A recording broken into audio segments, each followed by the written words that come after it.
જૂનાગઢમાં ઐતિહાસિક બાઉદીન કોલેજમાં અનોખો કોલેજ પ્રવેશોત્સવ યોજાયો હતો, જેમાં વૃક્ષારોપણ અને બીજ વિતરણ સાથે કોલેજ પ્રવેશોત્સવનું આયોજન કરવામાં આવ્યું હતું. તેમજ નવા પ્રવેશ મેળવેલા વિદ્યાર્થીઓને બીજ વિતરણ કરી તેમનું સ્વાગત કરવામાં આવ્યું હતું.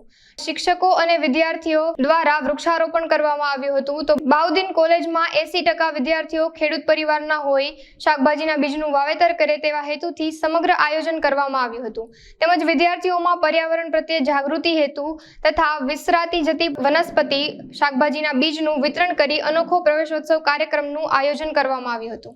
ઐતિહાસિક એવી બાઉદીન કોલેજના આંગણે આજે એક વિશિષ્ટ મહોત્સવનો પ્રારંભ થઈ રહ્યો છે.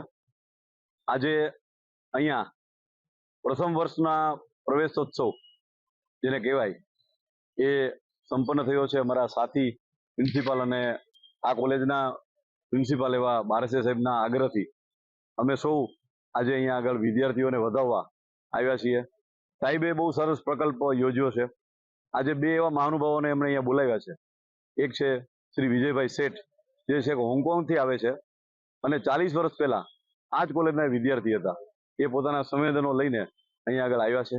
અને સાથે શ્રી ભરતભાઈ નસીર, જે આ વિસ્તારની અંદર એક બહુ મોંઘું કામ, જે બીજ બેંકનું કામ કરી રહ્યા છે, એ પણ આવ્યા છે. સાથે બેન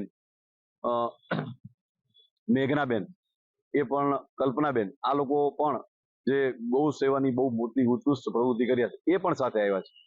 જોવાની વાત એ છે કે અમારી પાસે જે વિદ્યાર્થી આવે છે એ આજનું એક બીજ છે, આવતીકાલે એમાંથી એકાદો વૃક્ષ બની શકે છે. આપણે નરસિંહ મહેતાએ કીધું છે કે વૃક્ષમાં બીજ હતું, બીજમાં વૃક્ષ હતું. એટલે આ એક એક બીજમાં એક એક વૃક્ષ પણ હોઈ શકે સમાયેલા, અને એ વૃક્ષની અંદર બીજા ઘણા બધા બીજો પણ સમાયેલા હોય. એવી આ કોલેજ 123 વર્ષનો ઇતિહાસ લઈને આવી છે. તો આ ઇતિહાસની અંદર અહીંયા આગળ ઝવેરચંદ મેઘાણી, ધૂમકેતુ, મનોજ ખંડેરિયા, રાજેન્દ્ર શુક્લ, આવા અનેકાનેક મહાનુભાવો આવી ચૂક્યા છે. આ એ જ પરિસર છે જ્યાં સ્વામી વિવેકાનંદ, સીવી રામન અને આ બહારના પ્રાંગણમાં સરદાર વલ્લભભાઈ પટેલે આરજી હુકુમતની જે કહેવાય કે જહેમત જગાવેલી. આવી આ કોલેજના આંગણે આજે જે વિદ્યાર્થીઓ પ્રવેશ લીધો છે, અમારે બારસે સાહેબ અને એમની આખી પ્રાધ્યાપક ટીમને અભિનંદન એટલે આપો છે કે જે પ્રથમ પ્રવેશ છે એ 93% માર્ક વાળી એક વિદ્યાર્થીની. કદાચ આ એક બહુ મોટી ઘટના છે. અને બીજી વાત કે આખા સોરઠની અંદર જ્યારે વિદ્યાર્થીઓએ ફોર્મ ભર્યા, સેન્ટ્રલ એડમિશન સિસ્ટમ હતી, તો પેલું પ્રાયોરિટીમાં બાઉદીનનું નામ લખાવવામાં આવ્યું. એનીથી અમારી છાતી ગજગજ ફૂલે છે. વિશેષ કાંઈ ન કહેતા ભરતભાઈની એક વાતને હું કહીશ કે એમણે જે બીજ બેંક બનાવી છે, ત્યાં એ એવા બીજને કલેક્ટ કરી રહ્યા છે કે જે અત્યારે બિલકુલ જેને કોઈ ધ્યાનમાં ન લે. કાંટાવાળા રીંગણા, દેશી બાજરો, તેલીયો ગુવાર, 1 ફૂટ લાંબો ભીંડો, આવી બધી જે આપણી સૌરાષ્ટ્રની મૂળભૂત વેરાયટી હતી એ બધી એમણે સાચવી છે. ઉપરાંત વિશ્વમાંથી સારી સારી જગ્યાએથી, ભારતમાંથી એમણે બીજોને કલેક્ટ કર્યા છે. અને આ બીજની એક એક કોથળી બારસે સાહેબ અને એની ટીમે ખૂબ મહેનત કરીને બધા વિદ્યાર્થીઓને વાવવા માટે આપી છે. કારણ કે અમને એક બીજું ગૌરવ છે કે અમારા 80% વિદ્યાર્થીઓ એ ખેડૂતના દીકરા છે. એ એના ખેતરમાં જઈને આ વનસ્પતિને સાચવશે, રાખશે, તો મને એમ લાગે છે કે સાચા અર્થમાં આ આપણે કાર્ય કર્યું કહેવાશે. આટલું કહીને મારી વાતને વિરામ આપું છું. ધન્યવાદ.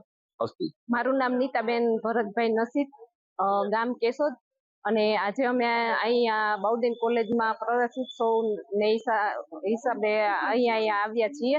તો બાળકોને અમારું બીજ વિતરણ કરવા માટે આવ્યા છીએ. અને ખાસ કરીને હું મારા હસબન્ડની જોડે એક સીડ બેંક ચલાવું છું. તો સીડ બેંકની અંદર દેશી તમામ પ્રકારના બિયારણો 350 થી 400 જાત ઉપરના અમે દેશી બિયારણો સાચવી જાળવીને એકત્રિત અને એકઠા કર્યા છે.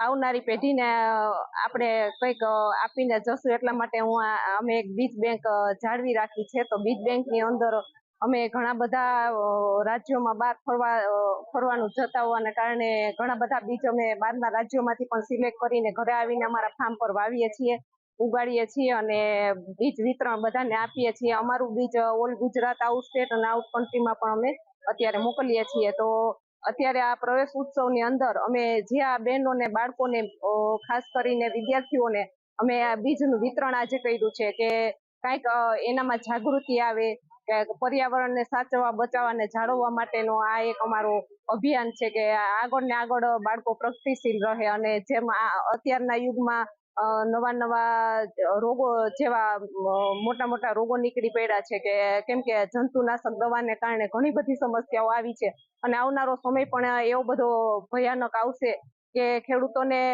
બેક ટુ નેચર કુદરત તરફ પાછો વળવું જ પડશે કેમ કે અત્યારે આવનારો યુગ બહુ ખરાબ છે. એટલા માટે અમે ઘણી બધી આ પ્રવૃત્તિ કરીને આ બીજ સાચવીને જાળવી રાખ્યા છે કે આપણા શરીરના સ્વાસ્થ્યના તંદુરસ્ત માટે આ એક બીજ આગળ ને આગળ કઈ રીતે આ લોકો વાવીને આગળ પ્રગતિ કરી શકે એટલા માટે અમે આ વિદ્યાર્થીઓને ખાસ અમારી સૂચના છે કે ઘરે જઈને વાવજો, ખાજો અને આપણા સ્વાસ્થ્યને સાચવજો એટલા.